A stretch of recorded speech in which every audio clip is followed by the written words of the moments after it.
14 अध्याय 1 पासून वचन देईल.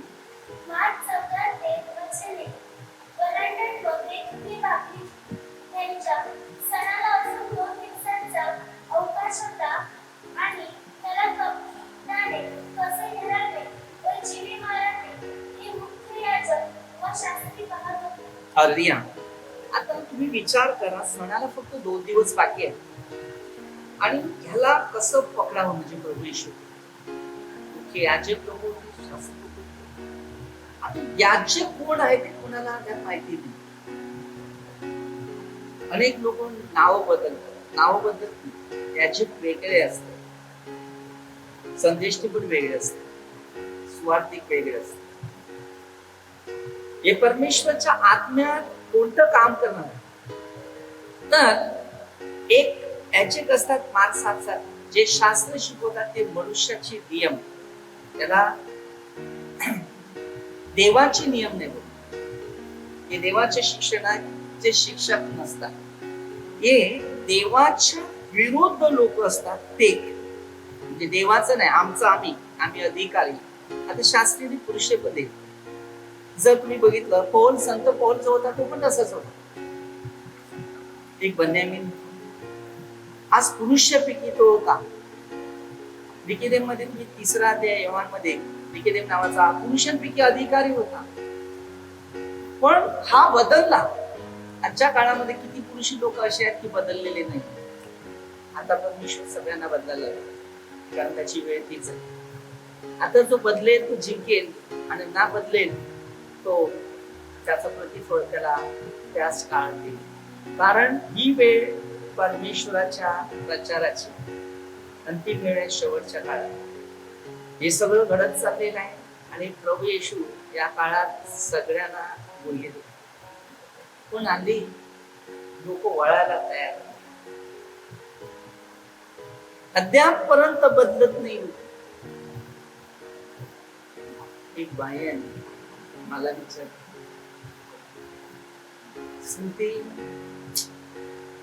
दिसा बघते मी, पण इंटरेस्ट नाही. मिसा कोणतं मिसा नाही, ते गॉड चॅनलवर मिसा बंद आहे.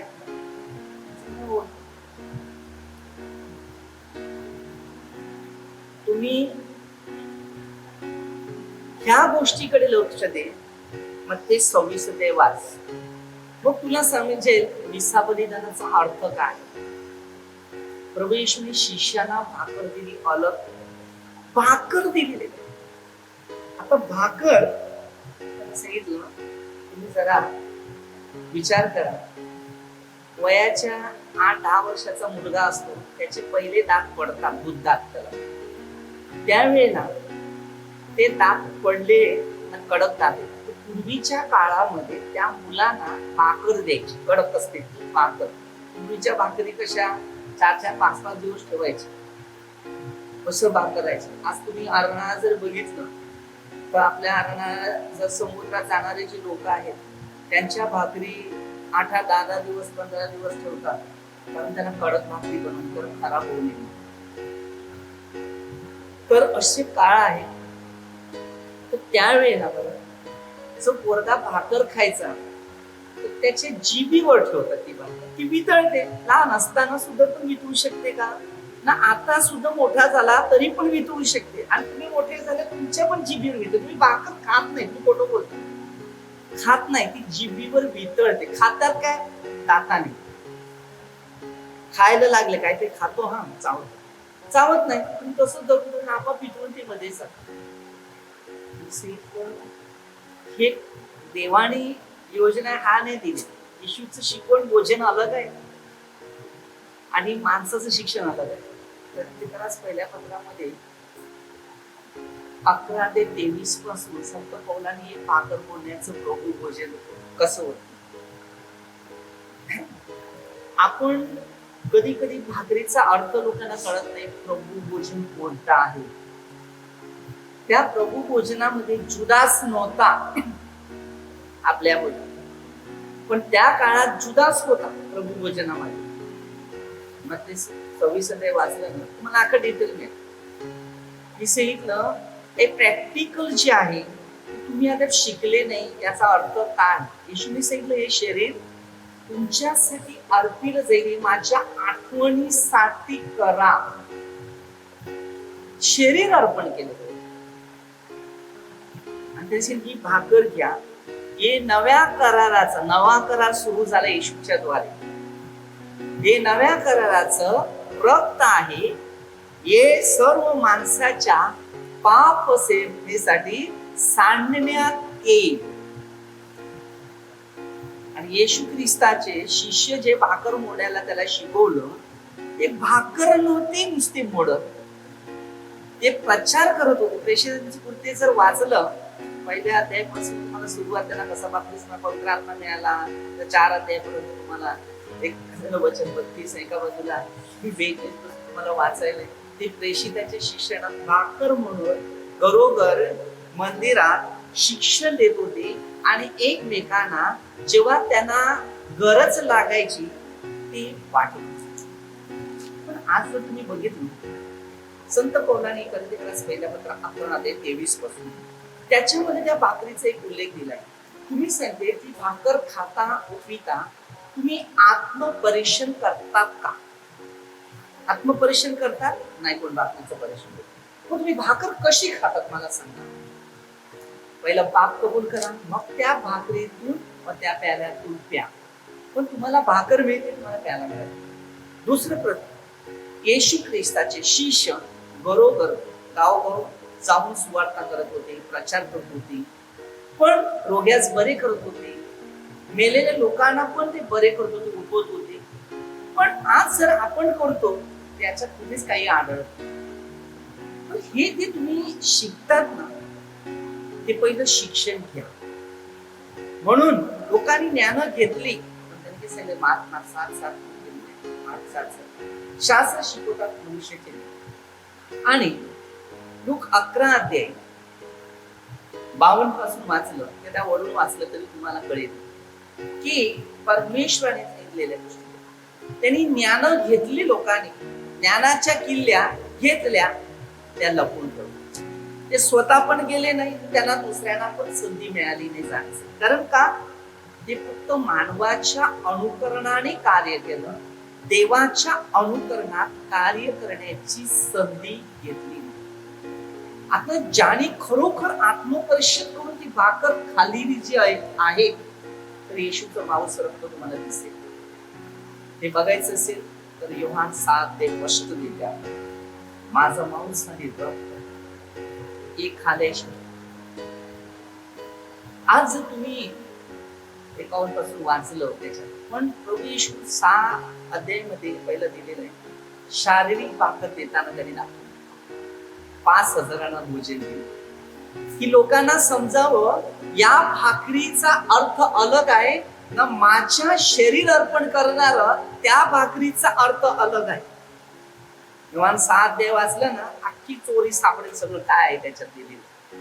येशूने शिष्याना दिलेली भाकर जी आहे ती कम्प्लिटली त्या 6 अध्यायामध्ये दिलेली आहे. शारीरिक भाकरीसाठी त्यांनी स्तुती केली, चमत्कार करून दाखवला. हे 2 मासे 5 भाकरी 5,000 लोकांसाठी. आणि शिष्याना सांगितलं तुम्ही वाटा. शिष्यांनी वाटलं. प्रत्येक शिष्यांच्या मागे एक एक टोपला आला. जो दान करतो ना त्याला जास्त फायदा होतो, नाही बस घेण्यापेक्षा देणं. कधी तिकडे दुसऱ्या प्रकारे 9:06 पासून जर वचन वाचलं तर तुम्हाला कळेल त्याच्यामध्ये काय आहे. तर त्या भाकरीचा उल्लेख दिलेला आहे त्यांनी, शारीरिक भाकर आणि आत्मिक भाकर म्हणून. 6:35 वचन आणि 6:48 वचन, मी जीवनाची भाकर आहे. येशू बोला मी जीवनाची भाकर आहे. आपण शास्त्र वाचत नाही का आणि आपल्याला काय ते कळत नाही का? आपण जातो प्रभूची भोजन घेण्यासाठी, ते भोजन शिका. त्या भोजनातून दुसरा एक असते आपल्या आजूबाजूचं. पूर्वीच्या काळामध्ये लोक काय होते, त्याच्याकडची वांगी चोरून सामान, तसं पहिलं वाडीची कामं जास्त होती. तर जेवायला काय पाहिजे असेल ना तर त्यांच्याकडची शेतीवाडी चालत जाताना कोणी भेंडी लावली असेल ती, कोण वांगी लावली असेल ती आपली वाडीची काम करता करता त्यांची घेऊन जातील आणि बरोबर खातील. तर त्या काळामध्ये ती चोरी करू नाही असं आहे.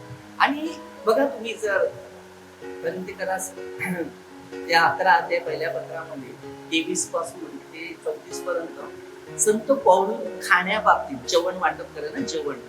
आता जर तुमच्या घरी समजा मटण आणलेलं आहे, बरोबर, मटण आणलं तर बरं पहिलेच लोकांनी खाऊन टाकलं, तर जेवण वाटप करताना येशूने भाकर देताना सगळ्यांना सारखं सारखं दिलं. पण त्या जुदासने काय घेतलं, येशू काय बोलला, जो माझ्या ताटात हात घालील तो मला धरून देईल. ताटात हात कोणी घातला, जुदासने घातला, बाकी 11 पेशी होते एकाने हात नाही घातला. ज्या ताटात हात घालील तो त्याला धरून देईल. शेवटी त्यांनी जाते. विचार करा, आपण प्रभू भोजनाची कशी तयारी करावी हे पवित्र शास्त्राच्या आधारित बाबतीत जर शिक्षण घेतलं तर आपल्याला कधी प्रभू दंड लावणार नाही, दोष देणार. म्हणून लोकांनी शिका आणि शिकवणाऱ्याने पण शिका की हे शास्त्रात असं लिहिलेलं आहे की देवाचा काना मध्ये 24:35 काना मात्र रद्द करता येतो. तर खरी भाकर तेव्हा त्यांनी काय सांगितलं की संत पौलाने, तुम्ही जेव्हाला बसले ना खायला प्यायला तर एकमेकांची वाट पहा. का? कारण तुम्ही दंडास कारण प्राप्त होऊ नये. शेवटचं वचन 34 वाचलं, 33-34 तुम्हाला कळेल की त्याच्यामध्ये संत पौल सरळ सरळ सांगते की तुम्ही एकमेकांची वाट पहा. कारण एक भुकेला असेल, वचन घे,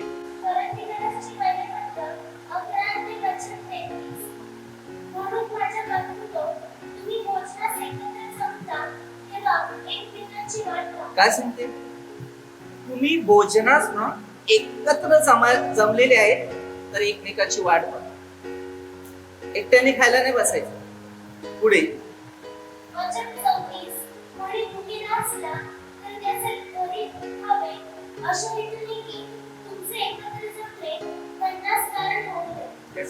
तुला भूक लागली असेल तुम्हाला तर घरी खाऊन या, पण बसलेत ना भोजनास सर्व एकत्र. आता घरी खाऊन येते भाकर काय आपण जीभेवर टाकले का भूक लागेल नाही का? तुम्ही भाकर कोणती खायची आहे तुम्हाला जर ते 23 पासून वचन वाचायला सुरुवात कर. 26-27 मध्ये एवढं मस्त दिलेलं आहे, वाच.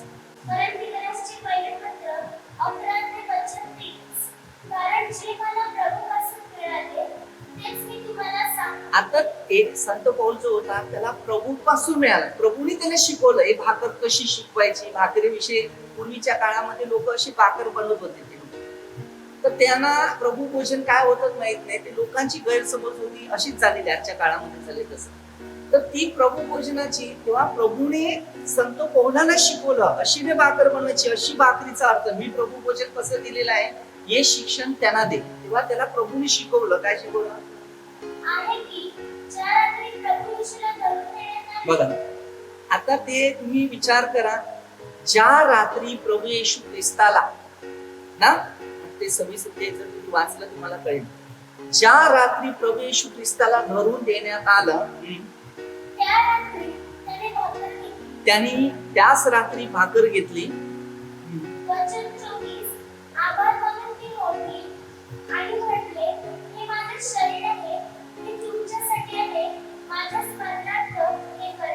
आभार मानले देवाचे, कारण आता मी ही जग सोडून जाणार आहे.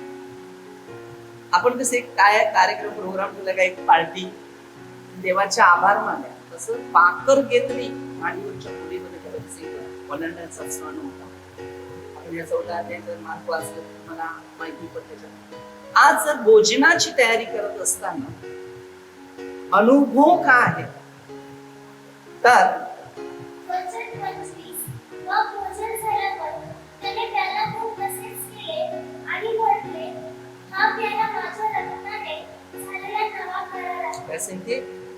रक्ताने हा झालेला नवा करार आहे. आता इब्री करास 9 अध्यायामध्ये 11-12 वचनामध्ये पूर्वीच्या काळात 9 अध्याय वाचलं तुम्हाला वेगळं येते. बकरे आणि वासरे अर्पण व्हायचे. तर येशू स्वतः अर्पण झाला आणि हे सगळं रद्द केलं आणि स्वतःच्या शरीराचा तो उल्लेख देत आहे त्याच्यामध्ये. आता त्याच्यात 22 वचन मध्ये दिलेले ना इब्री करा की रक्त वतल्यापासून पाप क्षमा होत नाही. म्हणजे त्याचं रक्त त्याने काय सांगितले इब्री करा याच्यामध्ये खरेदी करा वाचन घ्या. वचन 25 व भोजन झाल्यावर त्याने प्याला घेऊन तसेच केले आणि म्हटले, हा प्याला माझ्या रक्ताने झालेला नवा करार आहे. काय सांगते रक्ताने झालेला नवा करार. आता हा नवा करार आपण वाचतो, जुना करार नाही वाचतो. जुना कराराचं अर्पण सगळं बंद झालं, नव्या कराराचं अर्पण येशू झालं. मग जेव्हा हा येशू ख्रिस्त क्रूसावर बलिदान झालेला आहे, मेलेला आहे, आमच्या पापासाठी अर्पण केलेला आहे, तो जितकं शरीर जितक्यांदा तुम्ही भाकर खाता पिता ना तितक्या त्याची येण्याची तुम्ही आठवण करता. म्हणजे येशू आहे, येशूच्या द्वारे. म्हणून येशूने मात्र 18:21 आज्ञे जो नियम पाळला त्याने सांगितले मी युगाच्या अंतापर्यंत सर्व दिवस तुमच्या बरोबर. तर येशू त्याने सांगितले ही भाकर रोज जितक्यांदा तुम्ही खाता पितका माझे येण्याची आठवण. त्यावेळेला तुम्ही जे भाकर करायला जाणार त्यावेळेला येशू येणार, जिवंत आहे, पुन्हा येणार, तो आपल्यामध्ये तो याचं शरीर अर्पण केले त्याची आठवण लोकांना आम्ही दिली जाते. फक्त आठवण आहे लोकांना देणं. जितक्यांदा तुम्ही हा पिता तितक्यांदा माझ्या स्मरणार्थ हे करा. काय जितकी पिता त्याचे माझ्या स्मरणार्थ करा. म्हणजे मी पापी लोकांसाठी मरण पावले, हे माझं शरीर पापी लोकांसाठी दिले. 26 ते 27-28 वाचलं तुम्हाला कळेल की काय आहे. त्याला 6 संत पौल या विषयी बोलते. 8 अध्यायामध्ये पण तेच गोष्टी दिली. तर परिस्थिती अशी आहे पुढे वचन 26 कारण जितक्यांदा तुम्ही ही भाकर खाता व हा प्याला पिता तितक्यांदा तुम्ही प्रभूच्या मरणाची तो येईपर्यंत घोषणा करा. काय सांगते एक खातात तो येईपर्यंत घोषणा करतात की येशू माझ्यासाठी क्रूसावर बलिदान झाला, येशू माझ्यासाठी मरण पावला, येशू आमच्यासाठी. जशी मुलांची परंपरा सुरू होत जाईल ना तसं सगळ्यांनी आठवण झाली पाहिजे की येशू येणार. शेवटला बघा येशू येणार. पहिला ते 6 वाचा की बघा येशू येणार, जसा गेलाय तसा येईल. आणि जर तुम्ही प्रकटीकरण वाचलं 1 अध्यायापासून सुरुवात की त्याच्यामधून 4 अध्यायापर्यंत वाचत गेलं तर तुम्हाला सगळे मंडळांना काय शिकवले त्याच्यामध्ये दिले. आणि ज्याने त्याला बोचकला तो पण पाहणार आहे. त्याकडे सगळे उठवले जातील, ख्रिस्तामध्ये उठवले जातील. कारण 27 अध्यायामध्ये 50 पासून जेव्हा तो बलिदान झाला तेव्हा सैतानाच्या हातामध्ये तो सैतानासाठी बलिदान दिले. म्हणजे तुम्हाला आठवण राहिली पाहिजे सैतानावर सत्ता चालवण्यासाठी येशूचं नाव आहे. तरच प्रेषित 10 अध्यायामध्ये 38 पासून वाचा बघा काय वचन दिले त्याच्यात. आणि मग तुम्हाला कळेल की नाझरेथील येशू का जे सैतानाच्या हातात आहेत बंधनात त्यांना मुक्त करण्यासाठी असं आहे ते. वचन 27 म्हणून जो कोणी अयोग्य प्रकारे ही भाकर खाईल अथवा प्रभूचा प्याला पिईल तो प्रभूचे शरीर व रक्त ह्या संबंधाने दूषित ठरेल. काय सांगते अयोग्य प्रकारे. आम्ही सगळे अयोग्य प्रकारे करतो, दारू पिऊन सगळे. त्यांनी काय सांगितलं ही जी भाकर अयोग्य प्रकारे, पाप कोणतंच पाहिजे नाही त्या भाकरीमध्ये सहभाग घ्यायचा असतो. म्हणून त्यांनी सांगितले या भोजनास आमंत्रित झालेले आम्ही सर्व धन्य. आपण तिथे असं बोलतात नाही का, जो येईल तो धन्य. पण तसं धन्य होते का? तर त्यांनी काय सांगितले त्या भोजनास काय सांगितलं जो अयोग्य प्रकारे खाईल तो. वचन 28 म्हणून माणसाने आपलं परीक्षण करावे आणि मग त्या भाकरीतून खावे व त्या प्याल्यातून प्यावे.